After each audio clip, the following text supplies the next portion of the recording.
Titanic கப்பல் இதோட கடலில் மூழ்கி கிட்டத்தட்ட 111 வருஷம் ஆகுது. உலகத்திலே நடந்த ஒரு பெரிய கப்பல் சம்பவம்னா அது எந்த ஒரு டைட்டானிக் கப்பல் சம்பவம் தான்.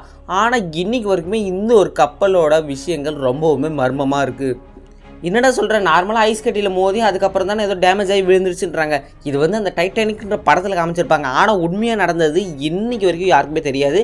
ஆனால் சயின்டிஸ்ட்டுங்களும் பெரிய பெரிய டிஜிட்டல் ரோபோட்ஸும் வச்சு கண்டுபிடிச்சதில் சில விஷயம் உங்களுக்காக. இந்த ஒரு வீடியோவில் நீங்கள் என்ன பார்க்க போகிறீங்கன்னா, இந்த ஒரு கப்பல் இத்தனை வருஷத்துக்கு அப்புறம் கடலுக்கு அடியில் எப்படி இருக்குது, இந்த சம்பவம் எப்படி நடந்ததுன்றதையோ உங்களுக்கு ஒரு ஷார்ட் கட்டாக சொல்கிறேன். வாங்க வீடியோக்குள்ளே போகலாம். நம்ம எல்லாருமே டைட்டானிக்னு சொல்லி இந்த ஒரு ஷிப்புக்கு டைட்டானிக்னு பேர் இருந்துச்சு. ஆனால் இதோட உண்மையான பேர் RMS டைட்டானிக் ஷிப்பு. சரி, இப்போ இந்த சம்பவம் நடக்கிறதுக்கு கொஞ்ச நேரத்துக்கு முன்னாடி வரைக்கும் இது வந்து நார்மலாக எல்லாருமே போகிற ஒரு பெரிய க்ரூசிவ் கப்பல் மாதிரி. இந்த ஒரு ஷிப்பு ரொம்பவும் லார்ஜஸ்டான ஒரு எலகண்டான ஷிப். அது மட்டும் இல்லாமல் ரொம்பவும் லக்ஸூரியஸான அண்ட் மெக்கானிக்கல் அச்சீவ்மெண்ட் பண்ண ஒரு பெரிய மிக பிரம்மாண்டமான ஒரு ஷிப். இந்த கப்பல் ஐஸ் கட்டியில் இடிக்கிறதுக்கு கொஞ்ச நாளைக்கு முன்னாடி வரைக்கும், அதாவது 4 நாளைக்கு முன்னாடி வரைக்குமே இந்த ஒரு ஷிப் நல்லா தான் இருக்குன்ற மாதிரி சில சர்டிஃபிகேட்ஸ்லாம் கிடச்ச பிறகு தான் இந்த ஒரு கப்பலை எடுப்பாங்க. அதே மாதிரி சரி நல்லா இருக்குன்றதுக்கு அப்புறமா தான் இந்த கப்பலை எடுத்திருக்காங்க. ஆனால் இந்த கப்பல் போகிற வழியில் எல்லாருக்குமே தெரிஞ்சிருக்கும் ஒரு பெரிய ஐஸ் பாறை இருந்திருக்கு, அதில் இடித்த பிறகு தான் மூழ்கி இருக்குன்னு.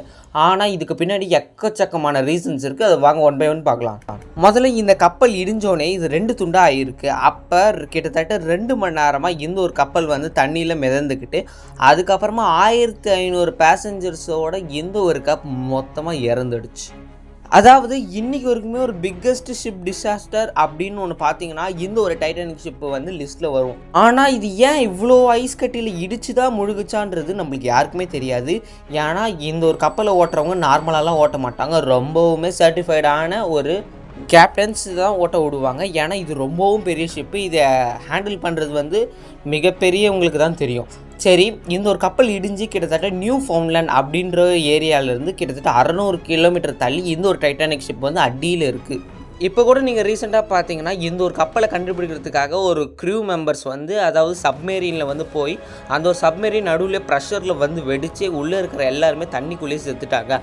அந்த மாதிரியெல்லாம் ஒரு விஷயம் வந்து வெளியில் சொல்லியிருப்பாங்க. ரீசெண்டாக மந்த்துக்கு முன்னாடி இந்த ஒரு சம்பவத்தை நீங்கள் நிறைய பேர் கேட்டிருப்பீங்க. அதாவது ஓஷன் கேட் அப்படின்ற ஒரு பெரிய பிராண்டு இவங்க வந்து ஒரு சப்மெரீன் தயாரித்து கிட்டத்தட்ட ஒரு 5-6 பேர் போகிறாங்க. அப்படி அந்த ஒரு இடத்துல வந்து இந்த டீம் உள்ளே ரொம்ப போக ஆழத்தில் அது ப்ரெஷர் ஆகி ரொம்பவும் வெடிச்சிடுச்சு.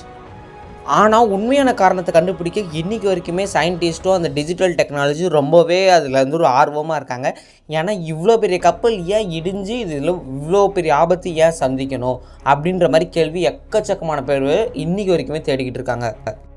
நெக்ஸ்ட்டு இந்த டைட்டானிக்கோட மேப்பிங் ப்ராஜெக்டை தான் நம்ம இந்த ஒரு வீடியோவில் பார்க்க போகிறோம். அதாவது 2010 அப்போ இன்ஜினியர்ஸு பெரிய பெரிய ஆளுங்கள்லாம் வச்சு இந்த ஒரு ஷிப்பு கடல் கடியில் மூழ்கிடுச்சுல, இதை கட் பண்ணி வந்து எடுக்கணும். அதாவது இப்போ கடலுக்குள்ளே ஏதாவது ஒரு பாட் போயிடுச்சுன்னா அது வந்து ரொம்பவுமே வந்து பிரச்சனை. அதனால் இதை ரிசர்ச் பண்ணணுன்றதுக்காக சில பேர் கட் பண்ணி எடுப்பாங்க. அப்படி கட் பண்ணி எடுத்தால் தான் இதில் இருக்கிற பிரச்சனை என்ன, இதுக்கு எப்படி என்ன ஆச்சுன்றதை கண்டுபிடிக்க முடியும். அதனால் பிக்கஸ்ட் கட்டிங் டெக்னாலஜியை வச்சு சில இதெல்லாம் பண்ணி பார்க்குறாங்க. ஆனால் அங்கே எதுவுமே நடக்கலை. ஏன்னா இந்த ஒரு ஷிப்பு உள்ளே போய் கிட்டத்தட்ட எக்கச்சக்க வருஷம் ஆனதுனால ரொம்பவுமே துருப்பிடிச்சு ரொம்பவும் வெயிட்டாக மாறிடுச்சு. ஏன் வெயிட்டான எடுக்க முடியாதுன்னு கேட்டிங்கன்னா, இப்போ நீங்கள் தண்ணிக்குள்ளே ஒரு இரும்பை போட்டு வைக்கிறீங்கன்னா ரொம்ப நாள் அந்த ஆக்சிஜன் அந்த கார்பன் டை ஆக்சைடெலாம் சேர்ந்து ஏதோ ஒரு மாதிரி துருலாம் பிடிச்சிரும். நார்மலாக துரு பிடிச்சிட்டா அது எடுக்கிறதுன்றது ரொம்ப கஷ்டம். அதுவும் கிட்டத்தட்ட அந்த மேலேருந்து கிட்டத்தட்ட ரொம்பவுமே மீட்டர்ஸ்க்கு வந்து கீழே இருக்குது. ரொம்பவுமே ஹை ப்ரெஷரில் இந்த ஒரு கப்பல் கீழே இருக்கும். அதனால் கன்ஃபார்ம் யாராலையுமே அதை வெட்டி எடுக்கவே முடியல. நெக்ஸ்ட்டு ஒரு பெரிய ஐடியா பண்ணுறாங்க. அதுதான் ஹை ரெசல்யூஷன் சோனார் ஃபோட்டோஸ்.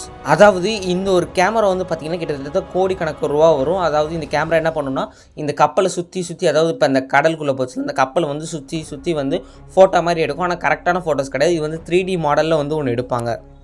என்னடா நார்மலாக ஒரு கப்பலை ரிசர்ச் பண்ணவும் போக முடியல, அது கட் பண்ணி எடுத்துகிட்டு வரலன்றப்ப அங்கே இருக்கிற சயின்டிஸ்ட் அண்ட் ரிசர்ச்சர்ஸ் எல்லாம் ரொம்பவுமே டென்ஷன் ஆகுது. அதனாலே சோனார் ஃபோட்டோஸ் அப்படின்ற ஒரு டெக்னாலஜி வச்சு அந்த கப்பலை வந்து சுற்றி வந்து எடுத்துக்கிட்டு இருக்காங்க. இது மூலமாக 3D அனிமேஷன் மாடல் மாதிரி நம்மளுக்கு ஒன்று கிடைக்கும். இதை வந்து டேட்டா அனலைஸ் பண்ணி 3D டிசைனும் உருவாக்குவாங்க. கிட்டத்தட்ட 20 செஞ்சுரிஸோட ஒரு பிக்கஸ்ட் டிசாஸ்டரான இது ஒரு டைட்டானிக் ஷிப் பார்க்க எப்படி தான் இருந்திருக்கு சோனார் ஃபோட்டோஸில். Next the damage caused by iceberg. எல்லாருக்குமே தெரிஞ்சிருக்கும். அதாவது இந்த ஒரு பெரிய டைட்டானிக் கப்பல் இந்த ஐஸ் பாறையில் வந்து முட்டி தான் கீழே விழுந்திருக்குன்னு. சரி, ஐஸ் பாறையில் முட்டின அந்த ஒரு நேரம் வந்து பார்த்திங்கன்னா இரவு நேரம் ஏப்ரல் 14, 1912. இன்றைக்கி வரைக்குமே மோஸ்ட்லி அந்த டாக்குமெண்ட்ரி அண்ட் ஃபிலிம்ஸில் வந்து என்ன காமிச்சிருப்பாங்கன்னா, டைட்டானிக் வந்து இப்படி ஒரு பாறையில் முட்டி தான் வந்து இந்த மாதிரி ஆயிருக்கு அப்படின்னு காமிச்சிருப்பாங்க. ஆனால் அது வந்து கிட்டத்தட்ட 50% தான் உண்மை. பேலன்ஸ் 50% என்ன ஆச்சுன்னா, அதில் ஏற்கனவே கப்பலில் சில பிரச்சனை இருந்ததாகவும் சில பேர் சொல்லிக்கிட்டு தான் இருக்காங்க. ஆனால் ஒரு மேஜர் ரீசன் வந்து பார்த்திங்கன்னா, இந்த ஒரு பனிப்பாறை தான். இந்த பனிப்பாறை வந்ததுனால தான் அவ்வளோ பெருசாக இருக்குது. ஆனால் ஏன் அந்த பனிப்பாறையில் முட்டணும்? நைட் நேரத்தில் அவ்வளோ பெரிய லைட்ஸாக அந்த ஷிப்பில் இருந்திருக்காதா? அது மட்டும் இல்லாமல் அந்த கேப்டனால் ஏன் அந்த ஷிப்பை திருப்ப முடியல? அந்த மாதிரி சில பிரச்சனைகள் இருந்திருக்கு. அஃப்கோர்ஸ் அந்த ஷிப்பில் வந்து ஏதோ டீஃபால்ட்டாக ஏதோ பிரச்சனை நடந்ததுனால தான் அந்த பனிப்பாறையில் போய் முட்டி அதுக்கப்புறம் பார்த்திங்கன்னா இந்த ஷிப்புக்கு பிரச்சனை வரவே ஆரம்பிச்சிருக்கு. பட் இன்றைக்கி வரைக்குமே ஒரு கரெக்டான ரீசன் இது யாராலையுமே சொல்ல முடியல. ஏன்னா இந்த ஷிப்பு வந்து ரிசர்ச் பண்ண யாராலையுமே போகவே முடியலல்ல.